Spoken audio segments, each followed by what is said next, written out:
My friend, when we talk about intimacy, real, raw, human intimacy, there's one thing that must always be present before anything else happens: consent. It's a word we hear a lot these days, and rightfully so. But consent isn't just a legal checkbox or a quick yes tossed into the moment. It's the very foundation of trust, respect, and love in any intimate relationship. Without it, nothing else holds up. You see, when two people choose to become vulnerable with one another, there's an unspoken emotional contract being written. It says, "I see you, I respect you, and I trust that you'll do the same for me." That contract starts with consent.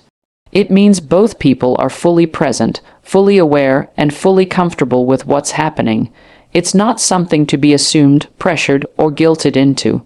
It's not something given once and then taken for granted. Consent is ongoing, alive, and must always be reaffirmed, not just with words, but through mutual understanding. So often, in conversations around intimacy, people reduce it to the physical act alone, but that's not where the meaning lies. The real intimacy is in the emotional safety two people create for each other. When someone says, "Yes, I trust you with this part of me," they're not just giving their body, they are sharing something deeper. It's an invitation into their personal space, their sense of self, their story, and that's sacred. Think about this. If someone opens themselves up to you in a moment of vulnerability, what they're really saying is, "I feel safe enough to let you see me without armor." That's not something to be taken lightly. And when that trust is respected, it builds a connection that's more than physical. It becomes emotional, psychological, and even spiritual. Now, let's be honest. Sometimes people get confused about what consent looks like. They ask, isn't it obvious when someone wants it? Don't body language and mood say enough? But the truth is, no matter how close you are, no matter how long you've known someone, consent should never be assumed. Even in long-term relationships, it must be reaffirmed. Sometimes people feel pressured to say yes when they mean no. Sometimes they freeze. Sometimes they go along with something just to avoid discomfort. That's why open communication matters so deeply. It creates space for honesty without judgment. And here's something a lot of people miss. Real consent is not just about avoiding harm. It's also about creating joy. When both people are fully on board, when there's trust, communication, and genuine desire, the experience becomes richer, more meaningful. It becomes a shared celebration of each other, not just a transaction. It's about connection, not conquest. When someone says yes, because they truly want to, that energy shifts everything. It's no longer about performance or obligation. It becomes about presence, pleasure, and respect. It also means we must be willing to hear no without making it personal. Saying no doesn't mean rejection of the person, it's simply a boundary. And when we respect those boundaries, we show the other person that their comfort matters more than our ego. That's love in action, that's maturity, that's the kind of trust that makes people feel truly seen and safe. There's a kind of emotional maturity in asking your partner, "Are you comfortable? Is this okay? Do you want to stop?" Some might say that kills the mood, but let me tell you, it does the exact opposite. It deepens the connection. It says, "I care about more than just what I want. I care about you," and when that kind of care is present, intimacy flourishes. The relationship isn't built on fear or assumption, but on mutual respect and shared understanding. And here's another layer people don't always talk about. Consent doesn't only apply to physical acts. Emotional consent matters too. The way we speak, the way we touch, the way we joke or flirt, all of it should be grounded in mutual comfort. If we truly want to honor one another, we have to be mindful of the space we take up in each other's lives physically, emotionally, spiritually. So, when someone chooses to share an intimate moment with you, understand that it's not just a physical act. It's a moment of trust, and the way you respond to that trust, whether you honor it or take it for granted, defines the kind of connection you're building. Because at the end of the day, consent is not a hurdle to intimacy, it's the doorway to real intimacy. One of the most powerful expressions of love in any relationship is the respect we show for each other's boundaries. Boundaries aren't walls. They're not about pushing people away or avoiding connection. In fact, they're the very opposite. Boundaries are the clear, confident expressions of who we are, what we value, and what makes us feel safe. And when someone respects those boundaries, that's when real connection begins to grow. There's this idea floating around that in deep relationships, especially romantic or sexual ones, everything should be open, accessible, and immediate. As if loving someone means automatically being okay with everything they want at any time. But that's not love. That's not intimacy. That's assumption, and assumptions kill the kind of trust that real closeness needs to thrive. Every person brings their own history, emotions, traumas, preferences, and beliefs into a relationship. That means each person also brings a different set of boundaries. What feels safe and exciting for one person might feel overwhelming or even frightening for someone else. So, when you really care about someone, one of the most important things you can do is learn where their lines are and honor them without hesitation. Sometimes boundaries are verbal. Someone says, "I'm not ready for that," or "this makes me uncomfortable," or even something as simple as, "I need a little space." And in those moments, how you respond says everything about the kind of relationship you're creating. Do you pause and listen, or do you push? Do you ask questions gently, or do you take it personally and retreat in frustration? Respecting a boundary doesn't mean you have to understand it completely. It doesn't even mean you have to agree with it. It just means you value the person enough to accept what they need to feel safe. And that's the thing, boundaries are about emotional safety. They're not restrictions on love. They're invitations to love more deeply, more consciously, and more respectfully. What often happens in intimacy is that people confuse closeness with access. Just because someone cares about you, just because they're physically close to you, doesn't mean they're ready to share every part of themselves. And that's okay. Real intimacy is patient. It doesn't rush. It listens. It waits. It builds slowly and intentionally on a foundation of mutual respect. There's such a quiet beauty in honoring someone's boundaries without needing an explanation. That moment when you stop, take a breath, and say, "Okay, I hear you." That's where trust starts to grow. That's where someone begins to feel seen not just for their body, but for their whole being. And you know what? It works both ways. Your boundaries matter too. Your comfort, your pace, your limits, they're just as important. Sometimes we get caught up in trying to please others or prove our love, and we forget to protect ourselves. But if you keep saying yes when your body or heart is saying no, you begin to lose the sense of who you are. You start giving from an empty place, and love, real love, should never require that kind of sacrifice. So the balance comes in mutual awareness, knowing what your partner needs, expressing what you need, and creating space for both of you to feel safe. It's not about control. It's not about one person always giving in. It's about meeting each other in the middle, with open minds and open hearts. Sometimes people say, "But what if my partner gets disappointed? Or what if they think I'm rejecting them?" And those are valid fears. But the truth is, someone who truly loves you will want you to feel good about what you're sharing together. They won't want to move forward unless you're genuinely comfortable. That's the kind of partner who deserves your vulnerability. And if you're the one hearing a boundary, remind yourself, this isn't rejection, it's trust. Someone felt safe enough to be honest with you.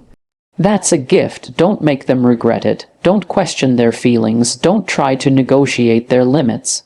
Just listen. Just hold space. Just show them you care more about their peace than your pride. When you do that, when both people feel respected, heard, and protected, something powerful happens. Intimacy deepens, communication flows, trust becomes unshakable, and love, the real kind, begins to feel like home. Because when we respect each other's boundaries, we don't just protect the relationship, we allow it to thrive. There's something incredibly intimate about trust, not the kind of trust that comes from time alone, but the kind that is built through vulnerability, through being seen without pretending, and through the small, quiet choices we make to show up for someone again and again. When someone allows you into that space of closeness, when they invite you into a moment that is raw and personal, like a shared act of intimacy, it often means they trust you more deeply than they can even express in words. We live in a world that loves to reduce connection to physicality. We're told over and over that intimacy is about technique, about performance, about making things exciting.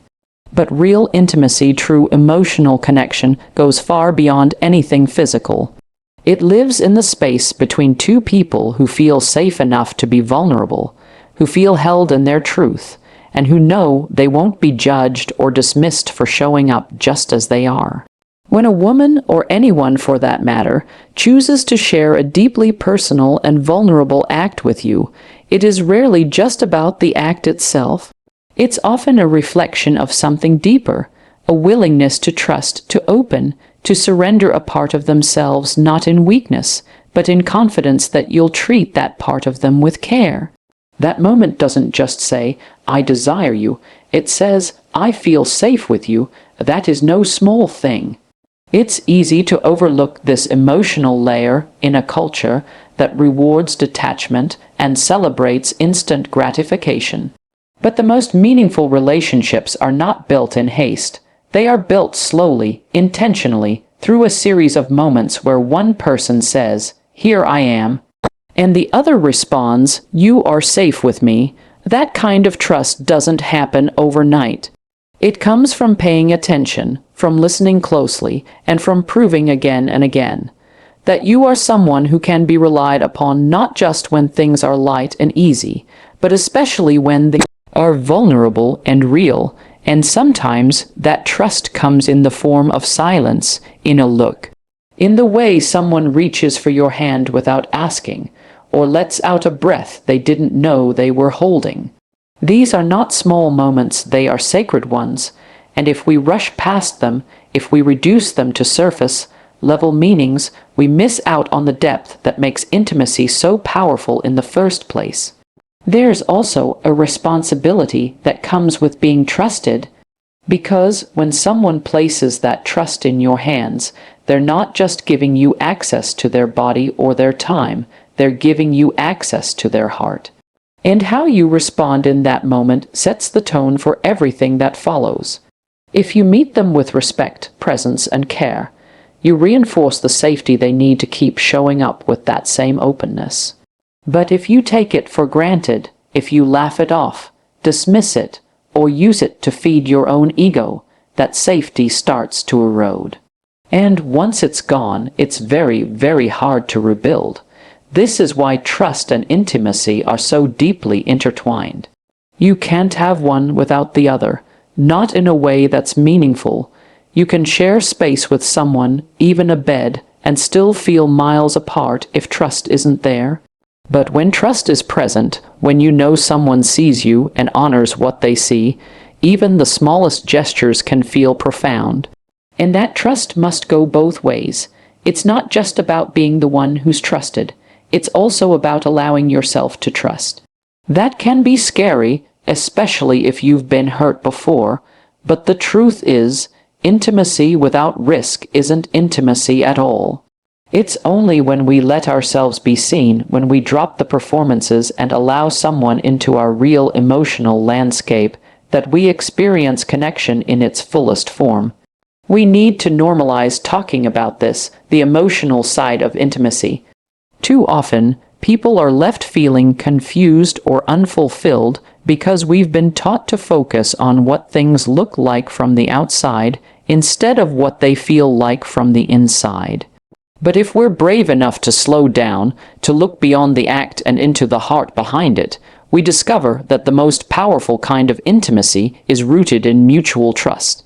Because when someone offers you their trust in an intimate moment, they are not just sharing a part of their body, they are offering a piece of their soul. We live in a world full of assumptions. Especially when it comes to intimacy, people love to attach meaning to physical acts, some true, some misleading, and many rooted in outdated beliefs. One of the most common mistakes we make is trying to assign deep emotional conclusions to specific intimate actions, as if one act can define the entire shape or future of a relationship. But the truth is, intimacy is personal, and the meaning behind it is something only the people involved can define together. Just because someone chooses to share a certain moment with you, a physical one, doesn't automatically mean it holds the same meaning for both of you. That doesn't make the moment less important. It just means it needs to be understood in context, with honest communication and mutual awareness. One person may see an act as a grand gesture of love and commitment, while the other may experience it as an expression of desire or comfort. Neither is wrong, but assuming your interpretation is the only one can lead to confusion, disappointment, and hurt that could have easily been avoided. That's why communication is so vital. It's not always romantic to talk about feelings and meanings before or after a vulnerable moment, but it is respectful. It's thoughtful, and it shows maturity. Instead of asking, "What does this mean for us?" in silence and waiting for the other person to guess what you're thinking, we need to normalize simply asking with our words. How did that feel for you? What does this mean to you? These kinds of questions are not only healthy, they're necessary if we want clarity and connection. Sometimes people interpret intimacy as proof of loyalty or as a promise of love, and sometimes it is. But other times it might be someone expressing curiosity, comfort, or even a need for closeness without any long-term implications. Again, neither is wrong, but problems begin when we assume instead of asking. When we place expectations on moments without checking in with each other emotionally, it becomes easy to feel misled, even when no one actually did anything wrong. We also need to be careful not to shame people, especially women, for how they choose to express their intimacy. There's a long history of using intimate acts to judge character, loyalty, or morality, but intimacy is not a moral test.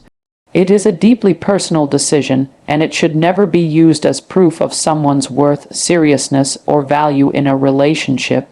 If we say we care about someone, then we have to be willing to hear their perspective, even if it doesn't match our assumptions. Think of it this way: intimacy is a language, and like any language, it requires both speaking and listening. If one person is speaking from a place of trust and emotion, but the other is only listening for signs of commitment or reassurance, they might miss the actual message. But when both people are tuned in, really listening, really paying attention, then those moments become more than just physical. They become points of connection, clarity, and emotional honesty. It's also important to remember that the meaning of a moment can evolve. What might have started as a light, spontaneous connection can, with time and openness, grow into something more rooted and emotional. But again, that transformation doesn't happen through assumption. It happens through open-hearted conversation and mutual discovery.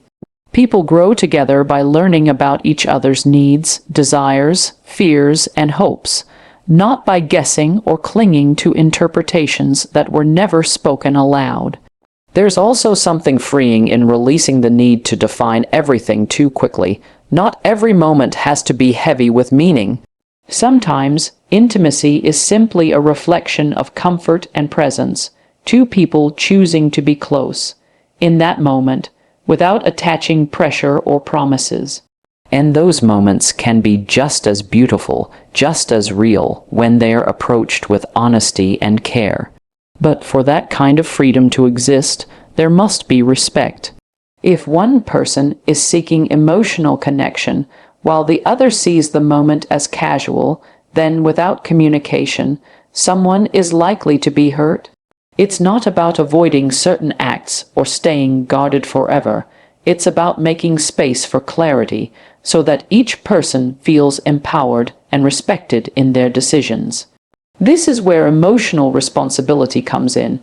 We have to own how we communicate. We have to be willing to ask questions, share intentions, and listen without defensiveness. When that happens, intimacy becomes more than just a physical connection. It becomes a shared experience of truth. Because when we stop assigning one-sided meanings to intimate acts and start seeking real understanding, we stop guessing, and we start truly connecting. Intimacy is often talked about like it's something you give like a gift or a favor, but in a healthy, balanced relationship, intimacy isn't something one person gives and the other receives. It's something that is shared, it's mutual, it's a space created by two people together where both feel seen, safe, and satisfied. And that's something we don't talk about enough: mutual pleasure, mutual care, mutual responsibility.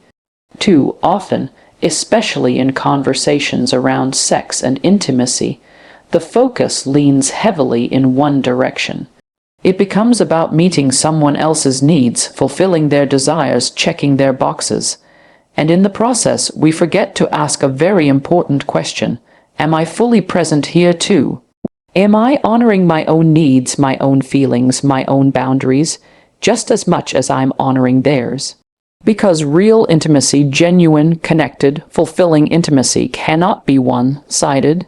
There's something incredibly powerful about two people entering an intimate space with the intention to care for each other, not just physically, but emotionally. It's not just about technique or physical satisfaction.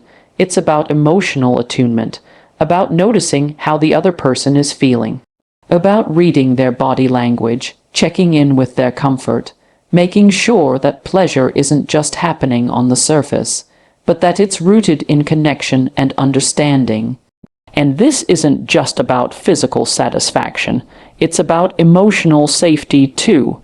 When both people feel valued, when both feel free to express what they want and what they don't, when both are attentive to how the other is experiencing the moment, that's when intimacy becomes healing. That's when it becomes joyful and expansive, rather than pressured or performative.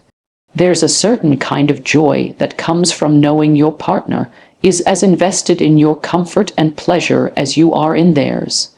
It makes you feel like you're not just being touched, you're being considered, you're being cared for. And that feeling, that sense of being emotionally held, lingers long after the moment has passed. It builds trust, deepens the bond, and creates a space where both people feel safe returning to that closeness again and again. But mutual responsibility also means being honest.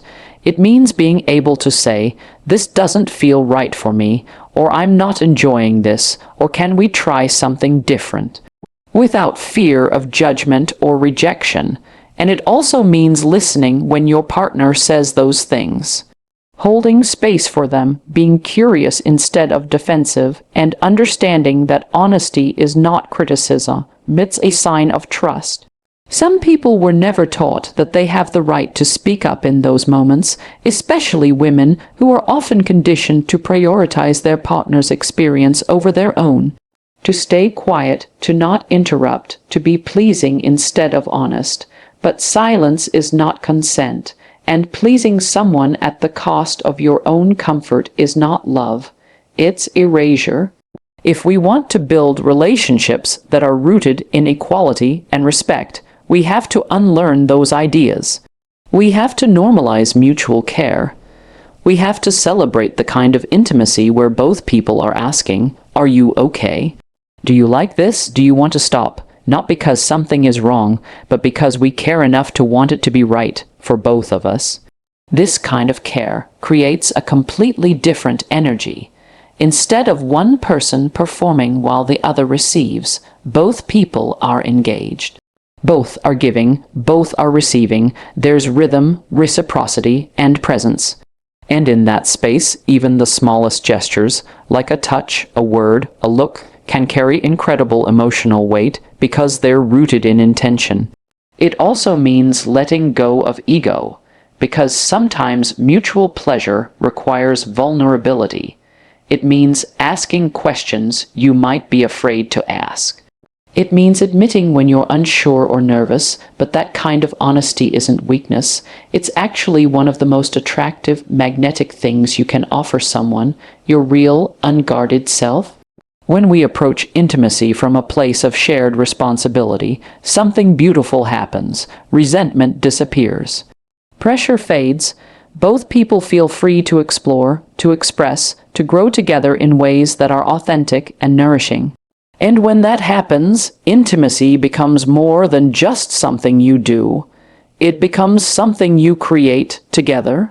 Because true connection doesn't live in one person's satisfaction. It lives in the space where both people feel respected, heard, and fulfilled. If there's one thing that holds every part of intimacy together, consent, boundaries, trust, mutual pleasure, it's communication. Not just surface, level chatter or polite check-ins, but deep, honest, open-hearted communication, the kind that doesn't rely on assumptions or body language alone. The kind that doesn't wait for problems to show up before speaking, the kind that creates safety long before intimacy ever begins. We often think of communication as something we do when things go wrong, like a repair tool, but it's so much more than that. It's a way to build closeness before there's even a need for repair. It's the quiet foundation beneath every powerful relationship, whether romantic, emotional, or physical.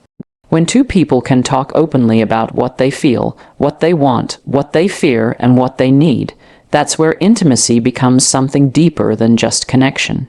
It becomes a partnership. The truth is, many of us were never taught how to speak openly about intimate things. We learn to be embarrassed, to keep certain topics hidden, to stay quiet and hope the other person just gets it, but no one can read minds. And expecting someone to just know how we feel or what we need without us saying it isn't fair to either person. When we don't speak, we make space for misunderstanding, for disappointment, for unnecessary hurt. But when we talk, really talk, we give each other a chance to get it right. That kind of honesty takes courage. It means admitting when something doesn't feel good. It means being vulnerable enough to say what we want, even if we're afraid of being judged.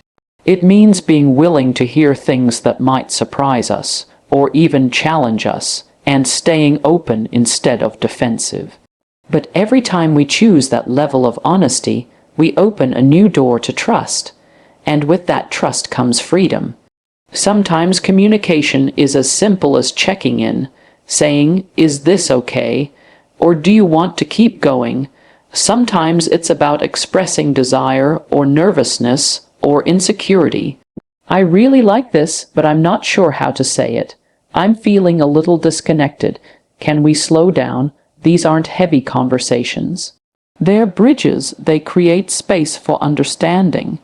And when both people are willing to cross those bridges together, what happens on the other side is often more meaningful, more comfortable, and more fulfilling than either could have experienced alone. What's beautiful about honest communication is that it also builds emotional intimacy beyond the physical. The more you learn how someone thinks, how they process, what they value, the more connected you feel to them as a whole person. Not just someone to share a bed with, but someone you feel safe exploring life with, and that emotional safety becomes a cushion for every other part of the relationship. It helps you weather awkwardness, mistakes, and growth with patience instead of panic. And of course, communication isn't just about words. It's about listening, really listening, not just waiting for your turn to speak. Not just reacting emotionally, but taking in what the other person is saying with curiosity and care. That means not interrupting someone's truth because it makes you uncomfortable. It means not dismissing what someone needs because it's not what you're used to. It means showing up with your ears, and your heart wide open. There's nothing more validating than being truly heard. When you express something vulnerable and your partner doesn't rush to fix it or defend themselves, but simply hears you, it shifts everything. You start to believe, I can be myself here, I can say hard things, I can express joy, fear, confusion, and I'll still be safe. That's what deepens intimacy more than anything else. And let's be honest, talking about intimate things isn't always smooth. You might stumble over your words, you might say too much or not enough, you might get emotional. That's okay. The goal isn't to be perfect. The goal is to be real, because it's in that realness, raw, honest, sometimes messy, that the most meaningful connections are born. You don't need to have all the right language. You don't need to speak like a therapist. You just need to care enough to try. To ask questions, to make space, to own your truth and honor your partner's truth in return. Communication doesn't take the mystery out of intimacy. It makes it deeper, richer, more aligned with who you truly are. Because when we talk with honesty, listen with intention, and create space for each other's truth, intimacy stops being something we navigate in the dark and becomes something we walk through hand in hand.